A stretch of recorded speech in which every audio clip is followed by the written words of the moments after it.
Hey guys, and welcome to my channel. So today, as promised, we're going to be discussing how to reverse insulin resistance and why a ketogenic lifestyle plays a big role in that. So without further ado, let's get on into the video. When I first went to the doctor and they told me that I had insulin resistance, one of the first things he told me was that the lifestyle change that needed to take place for me would be a ketogenic, low carb, Atkins, whatever terminology you prefer. That type of healthy living would be what was optimal for someone with insulin resistance. And the reason for that is because carbs are the #1 trigger of the release of insulin.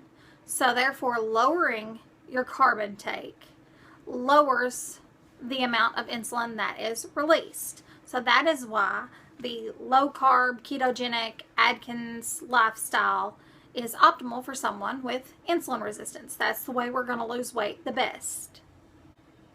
Another good way to lose the weight and reverse the insulin resistance is a thing called intermittent fasting. And that is where you take a 6 to 8 hour window of eating and throughout the rest of the day you fast.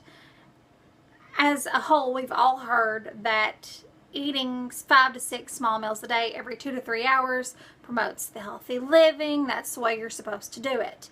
However, for someone with insulin resistance, that's not the case. The reason being is when you're eating, every single time you eat, it causes the trigger and the release of insulin. So if you're eating every 2 to 3 hours, you're causing that release a lot more frequently.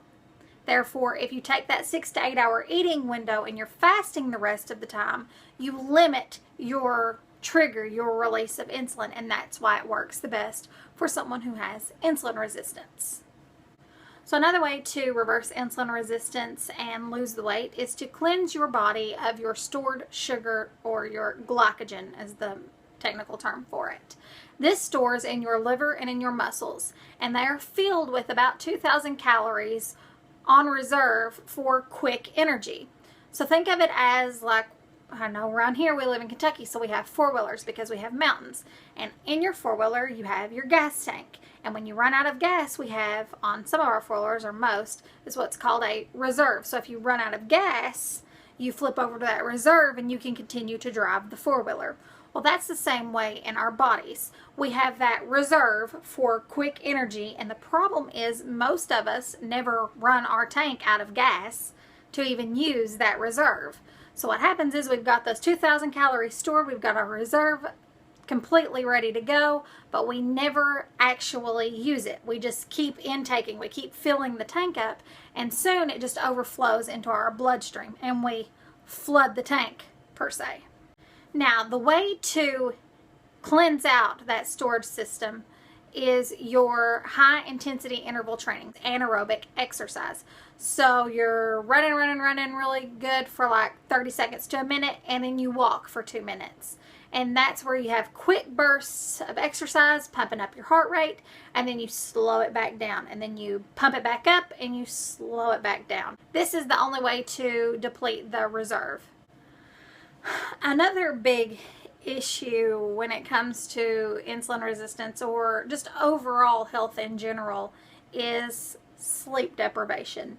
And this is one thing that I 100% have to work on. I am a night owl. Here recently, I have been staying up all night long until 7 or 8 in the morning, and most of the time I don't sleep that late. So let's say I go to bed at 8, I'll end up getting back up at 12, 12:30, sometimes 1. Very rarely do I sleep to 2 or 3. And the problem with that is you're only getting about 4.5 hours of sleep. And when you get such a low amount of sleep, there was actually a study done on people for 4 nights, I think it was, where they did 4.5 hours of sleep, and their body was 3 times more insulin resistant, if that makes sense, than those that got the recommended 8 hours of sleep. So I'm a bad night owl. I rarely get 8 hours of sleep, and that can actually cause have a bad effect on my insulin resistance. So I really have to work on the sleep. And I know that's hard for a lot of people. I know it's definitely hard for me, and I don't even have kids, so I can only imagine what it's like for parents who are dealing with newborns, toddlers, anything, a stressful job, or if you're working nights, things like that can throw your sleep patterns off. And I don't have a lot of those factors, and it's hard for me to get enough sleep. So I can only imagine it's definitely a difficult thing to do, but you can never ever catch up on sleep. So if you lose sleep, you've just lost it. There's no catching up. Another way to reverse insulin resistance is actually taking care of your gut health. One of the things that I take is L-glutamine. I mix it into my water in the morning, and that helps in the lining of my digestive tract. Things like chromium, magnesium, those things actually help your body become more insulin sensitive. Even being deficient in vitamin D can cause insulin resistance, and I didn't know that until recently.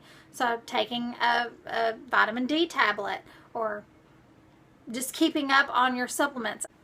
Okay guys, so those are all of the tips and tricks that I have for you to reverse your insulin resistance, and how the ketogenic lifestyle does affect your insulin resistance and what role that it does play in that. We will be going more in depth of the ketogenic lifestyle in future videos, as well as when you follow me along on this weight loss, reversing my own insulin resistance journey. I will have another video up for you tomorrow, and that is going to be my weight gain, self-conscious, my life in a nutshell story. That one will be up tomorrow. So if you all liked this video, give it a big thumbs up and subscribe to stay tuned for more. Go ahead and hit that bell beside my name, and that will notify you when I do upload a video, and I will see you all in my next one. Bye guys.